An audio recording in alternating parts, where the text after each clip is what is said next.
Hey, welcome to today's show, NFL Fantasy Week 10, Father, Son, and Holy Sport. My man T Money out there in California, out there trying to bring it to us. G-Man here in Ohio.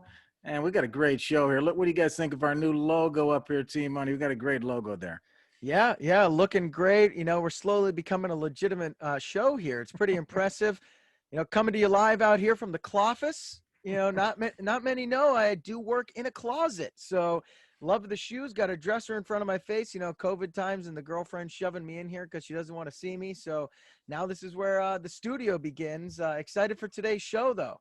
Well, it's a great place to be. I got the Buckeye background here in Columbus, Ohio. And you're bringing it out there where the 49ers are trying to do some things this year, having a lot of trouble. Can they pull it together out there in 49 country? And before we start, though, I want to recognize our sponsor. Today's program brought to you by Woundwise IQ. Woundwise IQ is a patented mobile imaging and analytics software application that is used by leading physicians and nurses caring for people with chronic wounds. Woundwise IQ's patented wound analysis software helps improve and save lives. And visit that company at woundwiseiq.com.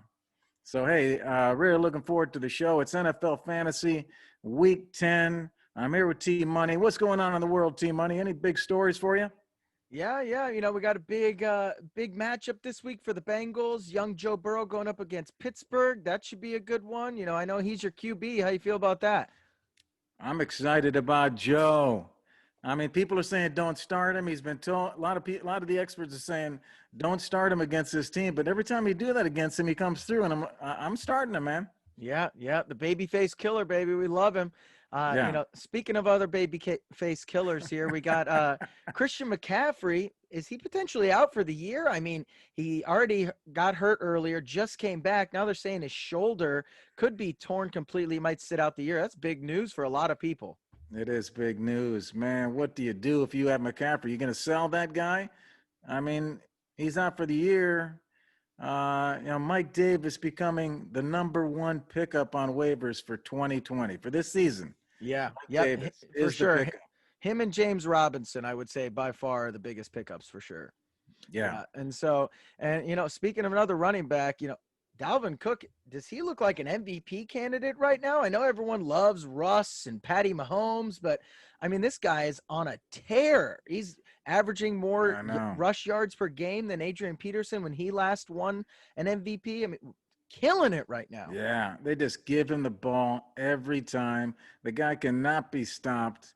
And there's a lot of great people out there going for that, MVP. We're going to see who comes through down the stretch. We need those guys on our fantasy team to come through with 20 points. I mean, the guys like Dalvin or the quarterbacks like Burrow, they got to at least get 20. I know they can get 40. I mean, they do get 40, but I can't get them. I can't have them do 6. Yeah. You can't do 6 points. You're going to see who the real leaders and winners are here down the stretch as playoffs approach here, man. It's going to be interesting. Hey, we're going to jump into some games. You can see our games here coming up. We got 3 games, the Lemons to Lemonade. We got the Hot and Cold Blitz. We got the Picks of the Week. And we're going to talk some fantasy strategy with you before we throw the Hail Mary to the end zone. Team Money. Let's go to Lemons and Lemonade. And starting with this, we're looking here, everybody, at waivers. People that are on waivers or on your bench that you've been kind of storing there, stashing there. You're not sure whether to play them. We're telling you to bring them out this week. On the bottom are our 20 picks, our 20 best picks for people you should start. You can see 2 rows of Team Monies and 2 rows of G-Mans. But we got 5 that we think you should start this week. Team Money, starting with you, the #1 starter from the waiver bench. Yeah. I know a lot of teams are on buys, so these are good bench fillers and waiver fillers here. First guy I really like is Duke Johnson. David Johnson, probably out with a concussion this week, and I think it's a no-brainer start. He had a few starts to himself last year when it was just him and Carlos Hyde, and Hyde would get hurt, and he did great. And with him being the only running back in the backfield, great pass catcher, I think it's a no-doubt start if David Johnson is ruled out. Yeah, everybody's on Duke. I've heard people say that he can't do it too, so there's kind of mixed opinion whether Duke's going to do it, but, man, he can certainly beat 5.9. I'm going to go – my #2 is J.D. Mckissick. And Mckissick has to get over that 10.2 number. He just did 17 points last game, T-Money. He saw 14 targets in week 9. Yeah, 14 targets. it's crazy. Alex Alex Smith Smith loves him. Alex Smith loves to check down. He's going to check down again to McKissick. And JDM, you like my new nickname for my new guy? JDM should continue to get peppered by targets. And guess what? Antonio Gibson did not practice today. I just saw. And that's before I picked this. Wow. Yeah. If McKissick Gibson's number out, 2. if Gibson's out, then this is a no-brainer start. I mean, Alex Smith already loves him, like you said, checks down nonstop. Speaking of another running back who looked like a backup and should be potentially a starter, Ballage from the Chargers, he just got picked up off waivers, I believe, after he was cut and comes in, outrushes Joshua Kelly and the rest of that Chargers backfield with Eckler out. Looks like the RB1 right now. Only got one pass caught, but I think he'll get more involved in the passing game as he learns the schemes, scored a touchdown. I mean, and if you watch the game, he looked like the best running back. So I think he's a no-brainer, especially if Justin Jackson is hurt. That's a no-brainer start to me. That Ballage has been all over the league. The guy's, the guy's never really done anything great, T-Money. I mean, I can't believe he's on our starter board like this. But I think you're right. I think he might beat that number. But who would have ever thought Ballage was going to be a number 3 start for us? I know. I'm going down to the big game, one of the big games of the week, man. I'm going Tua. It's Tua time, baby. Tua time. Tua's up against Herbert. I know Herbert's your man, your rookie star. They're up against each other, T-Money. I just think Tua's rises to the occasion. The guy is ice. 16.3. All he has to do is beat that. I think, if you look at last week, he scored 21 points last week, okay? This week's matchup with the Chargers, I think he can do even better. They were against the Cardinals last week. They got the Chargers this week. They're in the hunt. I think Tua is going to be pumped that they're in the hunt. I think he's going to be pumped that he's up against Herbert, and he's going to try. Herbert might outdo him, but Tua's going to give him a run. He's going to get past 16 points. Yeah, that's going to be an awesome matchup. I love Herbie. He's my dynasty quarterback at the moment. Great pickup for me, and I think this will be a battle. The Dolphins had a chance to draft Tua or to draft Herbert instead of Tua, and they chose Tua, so they're going to want to go out and prove a point. They got the best guy. Speaking of the same game here, I really like Mike Gosicki this week. Originally a lot of people dropped him mid-season. He underperformed, and I think you should pick him back up. He had a solid few weeks here. He should have had a touchdown. It was called back, unfortunately, so he would have had an even bigger game last week that he caught a touchdown at. And Preston Williams is out. So with him out, he's going to see much larger target share. Going to get more targets. You're right. Exactly. No, I like that. Exactly. Solid pick. All right, that's Lemons to Lemonade. Those are the top 5 starts. We got some more for you guys down on the waiver board down on the bottom. Let's move on to our second game, and this is hot and cold blitz. Okay, these are the creme de la creme, T-Money. These are the great players. These are the fantasy starters you and I start every day. Oh, yeah. But we're going to tell you who's going to beat their number, who's going to really blow it out. And you see our picks here. I've got 5 hot for G-Man. T's got 5 cold. We're going to start with 5 hot for G-Man. I'm just going to cover, and so is T, only the first 3. So we're going to cover our quarterbacks, our running backs, and our wide receiver. You can see our tight end and our defense. Okay, so let's start off with my 5 hot. I'll start with Drew Brees. Drew Brees, New Orleans, over 17.1. He's supposed to get 17 points. I'm telling you, it's hot. That means he's going to beat that 17-1 team money. San Fran, he's up against San Fran. Injury-riddled defense. Last week, they gave up 34 points. They only had 1 sack against Aaron Rodgers. Aaron Rodgers had 29 fantasy points. I only got to beat 17-1 here.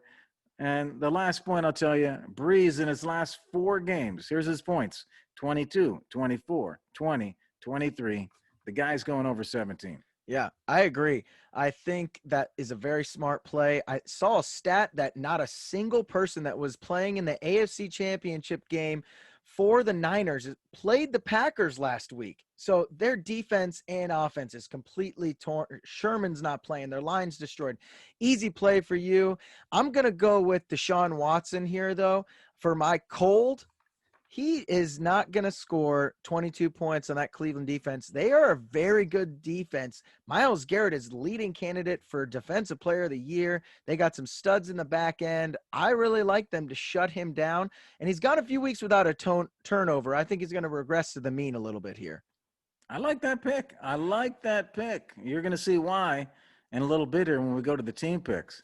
I'm going on my hot running back is going to be Kareem Hunt from Cleveland, 13.2. I know what you all are thinking. Well, Chubb's back, right? But I think that if you look at the stats, Hunt has actually scored more points with Chubb. You believe that? Pretty crazy. It's a crazy stat.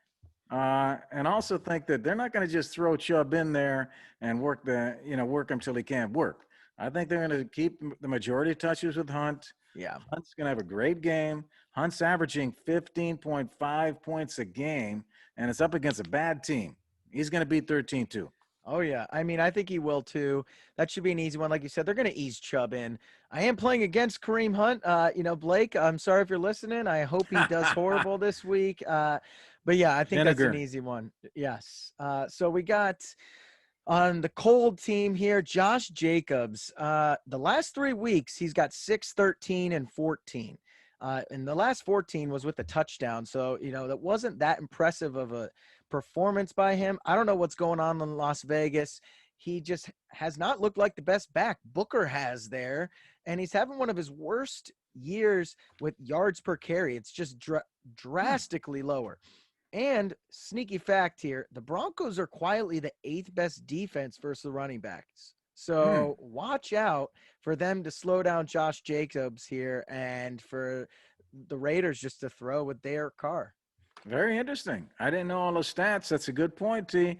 I'm going to go for the last hot pick, Juju from Pittsburgh. Juju came through for me last week. Yeah. The guy's been hot, everybody. Juju's coming back. You all loved Claypool, and now Juju saying, what? You guys forgot about me. And Juju, last week he was projected at 13-1. He got 21. This week he's projected at 13-6. The guy has no love, T-Money. Nobody loves him anymore. He set a season high in receiving yards and scored in the fourth quarter a touchdown catch last week. The Bengals defense is not good. The last 3 weeks, Juju has 18, 14, and 21. I don't care if Ben's out. He's still going to get his points. Yeah, I agree. Everyone's really low on him. I think he's going to have a good few next weeks. But be careful, G-Man. You're playing against him this week. Don't want him to get too hot. How about just beat his projection? Let's not go for a big one there. That's a good point. That's a good point. So riding with Juju 2 weeks in a row, I'm going to go with Tyler Lockett here. Kind of a spicy pick for a lot of people. But if you really dig deep, 4 out of his last 5 games have been under 9 points. Tyler Lockett. I know everyone's talking about all his huge games with Russell Wilson. He had a 53-point game. No, this guy, DK Metcalf, is clearly the number 1 receiver. He could have Jalen Ramsey potentially one-on-one guarding him the entire game versus the Rams this week. I don't think that he gets anywhere near his projection. And I'm going to go with you again real quick, tight end. I'm picking Mark Andrews again like you picked Juju again. Mark Andrews ain't getting to 11. Well, we do got to point out there's 5 picks here. Last week, T-Money goes 5-0. Oh, yeah. Correct. So, hey, all you out there listening, you guys trying to win your league, trying to win some money on the side, betting these games, T-Money went 5-0 on the cold picks. 5-0. Yep, Great I'm ice picking, cold. T. Thank you. Got ice in my veins. That's how cold I am with these picks. You got something. You got something. All right, let's. Hey, so what's this all mean? All those picks we just showed you. Those of you who are out there playing daily fantasy, hey, how about a lineup for the weekend that just has all those players that we just talked about? So, you put together your lineup. That's a great looking lineup right there, T, for daily fantasy you could play this weekend. Yeah, that would be great. We'll check back in next week to see what it looks like and how many points we scored. So, hey, let's move on now to the teams. We got our picks of the week, and here we're going to go into the teams and what teams we think are locks. So we're going to start off with our picks of the week, and go, up back and forth. I'm gonna start off with team money here with this lock of the week. Oh yeah. Oh yeah. It was a rough one last week, but I really like Green Bay versus Jacksonville here. I know 13.5 points is a lot to swallow, but Green Bay's last 3 wins have all come by more than 14 points. So when they win, they blow people out. Jacksonville is horrible right now. They don't have Gardner Minshew again. I think they're going to get blown off the field. Aaron Rodgers has been ticked off ever since they drafted a quarterback. Yes. The guy's like driven. Yeah. To show them that they made a mistake. 100%. And yeah, they're just on a roll, man. They definitely could beat Jacksonville by more than that. For sure. My lock on my side here is the LA Rams against Seattle. The Rams are -2. They're at home. The winner of this game, takes control of the NFC South. Seahawks are having troubles. They've lost 2 of their last 3. Their defense allowed 44 points to Buffalo last week. That's crazy. The Rams are coming off a bye. And here's a little stat for you. Rams are 6-0 straight up in their last 6 home games against the NFC. So I'm going Rams to beat that 2-point spread. Yeah, that's a good one. Seattle's defense is atrocious. So this could be a barn burner. It's going to be an interesting one. My next lock here, though, Tampa. I told you guys last week that Tampa was the long shot of the week, but New Orleans was going to win that game. Everybody in America, I'm pretty sure, had Tampa Bay winning that game, and I had Tampa Bay losing. So I think they're coming back with a vengeance here. They've already blown Carolina out once, and they can't afford to lose another game and drop out of potentially playoff contention, let alone a game in their own division. So I think they're going to blow Carolina out here. They have to. That's the only reason why I would swallow 5 points here, because if they don't, they're going the wrong direction. That's right. This is a big game for them to turn it back around. They should do it. They should do it. Yeah. I'm gonna go Cleveland Houston game. This line keeps going up. This over-under line. Over-under. We got an over-under pick this week from a man, Dan Renz out there in fantasy fan land. A big fan of the show. Dan, over-under pick. We're going under on the Cleveland Houston game. Even though the line keeps going up, man, I'm just not going with it. I'll tell you why. Number one, the Browns are still alive in the playoff race. Okay, they're favored by 3.5. Going to be kind of close. Texans are in the midst of their worst season with Deshaun. They have 2 wins, both against Jacksonville. Okay, the Texans' defense is horrible, as we all know. I think the Browns are going to try to establish the run with Chubb, with Hunt. David Johnson looks like he's out for Houston.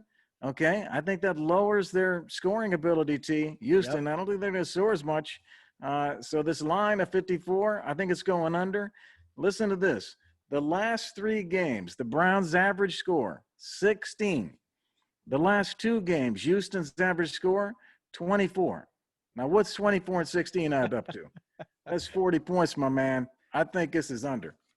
Yeah, good pick there. Like I said, Deshaun's one of my cold picks of the week, so I definitely think it's going to go under. Going to be just, smash mouth. Cleveland's going to run all over them. Houston's not going to know what to do. So that's a good pick. For my long shot of the week, I'm going to go with the Giants here, though. Everybody likes Philadelphia. They're favored by 3. And Philadelphia better win this game. Let's just say a lot of people are going to start losing their jobs. They keep losing to these horrible teams and looking as bad as they have.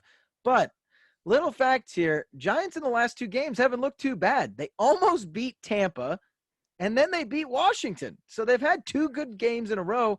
And on top of that, the last time they played, it was a last-second win by Philadelphia. Your guy, Boston Scott, who helped you win fantasy game that week, caught a last-second pass from Carson Wentz. I think that they could easily win this game. Oh, man, it's just so hard to pick the Giants against Philly.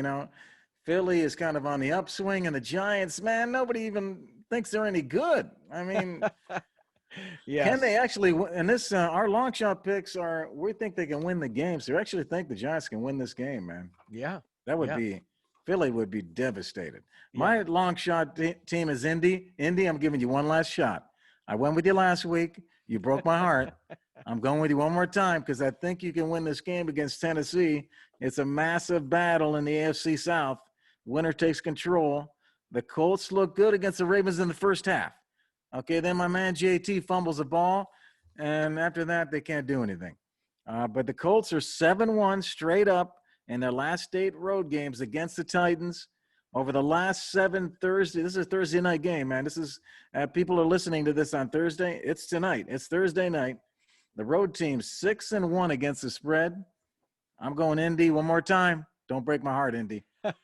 Yeah, it's going to be interesting. Like you said, one of the best defenses in the league. Tennessee's defense is horrible. So going to be interesting. If they can contain Derrick Henry, then they definitely have a shot at winning this game. Hey, guys, there's your picks of the week. Go out and be successful with those. We're going to move on here to our fantasy league, G-Man's quest to repeat. Oh, yeah. My road to repeat. Road to repeat, money. Baby. This is our league that we're in together. Yeah, G-Man's road to repeat. How you feeling about this week, G-Man? What do you think? You feeling good? You ready to try to make a final push to the playoffs here? Well, my team's called G-Man Rocks. You can see it on the left. I'm playing Make America Gronk again on the right. So this is our matchup. I'm projected at 108, and my opponent's projected at 92. So I'm feeling pretty good right now, and I think I'm going to beat 108. Yeah, clearly 2 high-powered teams here. Yeah, it's going to be interesting. One of your best players, Travis Kelce's out, so you got Trey Burton in there. Hopefully he can pull something out. What do you think about that? Trey Burton, yeah, but Mo Alley Cox is hurt, and Doyle's out. So that's why I picked up Trey. He's going to get all the targets. Hey, doubling down on your Indy pick. That's right. So, I don't think Rivers can throw the ball down the field anymore. That guy throws. I think I could throw further than Phillip Rivers. You might be able to. I think I could throw further than him. I swear. I actually would love to see that competition. That would be great. I think he's got to throw to Trey Burton because he can't get it further. Yeah, and big one this week too is Devante Parker with Preston Williams out. He's going to be clear wide receiver 1 this week, so I think you have a good chance of him doing well. Well, one thing I wanted to ask you, look at Devante Parker. I mean, he has not been doing that well. Look at his average at 12.1. Not bad, but not good for him. But I'm thinking, hey, should I bring up Samuel? Samuel's down. No, he's not on my list yet. I just traded for Samuel. I brought Samuel over to my team. Should Samuel come in and plug in for Devante Parker? Yeah, yep. T-Money and G-Man making their first ever fantasy football trade here. I sent him over Curtis Samuel, so, that's exciting. He's had 3 great weeks, 17, 21, 26 in 3 weeks in a row. So he could easily be a start. I like him with McCaffrey out this week. He does great when McCaffrey's out. So he'll get more targets. Like him this week. That's a great one. Would you start him over Devante Parker? It's a tough one. Or T. Higgins? What about T. Higgins? I might start him over T. Higgins just because, unfortunately, for my Bengals, they're playing against Pittsburgh, and that's a hell of a defense. And Joe Burrow's first time playing them at Pittsburgh. That's going to be tough. We will try to do it. Trying to get the repeat. G-Man, his rookie year last year, wins the title. Trying to come back and repeat in this league against all the boys who I know are out listening there tonight. Oh, yeah. And good luck in the games this weekend, everybody. Let's move on and wrap this thing up, T. I don't know what you're thinking, but it's been a great show. We got some great picks and some fun games to watch. Who's going to emerge, man, and win their fantasy leagues? Yeah. We only got a couple weeks here before a lot of teams playoffs, depending on your format. Hopefully you're making a push to get a bye. Those are huge because you never know in fantasy football week to week. So getting a bye is important. Keep chugging along. There's a lot of trade deadlines that have passed or are coming up. So keep an eye on that. It's been great. Go Bengals this week. Hopefully we don't look horrible versus Pittsburgh, but, our babyface killer is going to do what he can. Hey, we hope you guys enjoyed the show. Just want to recognize our sponsor one more time, WoundWise IQ, wound analysis software that helps improve and save lives. Thank you, WoundWise IQ, for sponsoring. If anyone out there wants to sponsor our show, just reach out to us. And you're watching this on YouTube, hey, please hit the thumbs up and the subscribe button. We're trying to get to 1,000 subscribers, so help us out. We'll see you next week. All right. Have a great weekend. All right. We'll see you.